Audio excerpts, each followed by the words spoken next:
की आम्ही चुकूनही मुंगीच्या सुद्धा वाट्याला जात नाही, पण आमच्या नादी कोण लागलं तर वाघाच्या जबड्यात हात घालून दात मोजायला मागे पुढे पाहत नाही, असे राजे म्हणजे छत्रपती संभाजीराजे भोसले.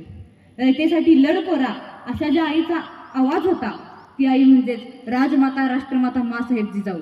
या त्रिमूर्तींना त्रिवार वंदन करून मी अंजली भगवान बंगे माझ्या भाषणास सुरुवात करते. किसी की पेट में से सांप पैदा होता है, किसी की पेट में से पाप पैदा होता है, लेकिन माँ जिजाऊ की कोख से बापू के बाप शिवराय जन्मे थे.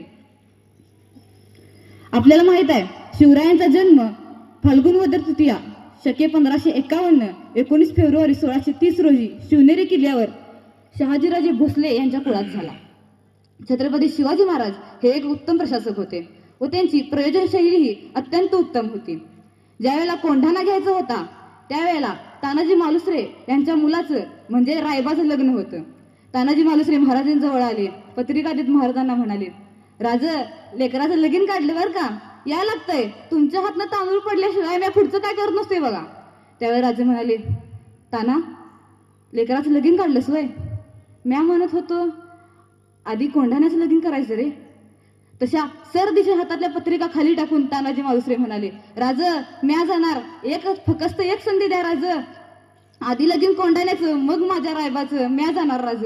गेला गेला तानाजी असा निघून गेला की गड जिंकला पण रायबाच्या लग्नाला काही परत आलाच नाही. असे मावळे बाळगणारे राजे होते. म्हणून म्हणावंसं वाटतं, ज्या मातीत जन्माला आलो तिचा रंग सावळा, ज्या मातीत जन्माला आलो तिचा रंग सावळा, सह्याद्री असो वा हिमालय, छाती ठोकून सांगतो मी शिवरायांचा मावळा, मी शिवरायांचा मावळा.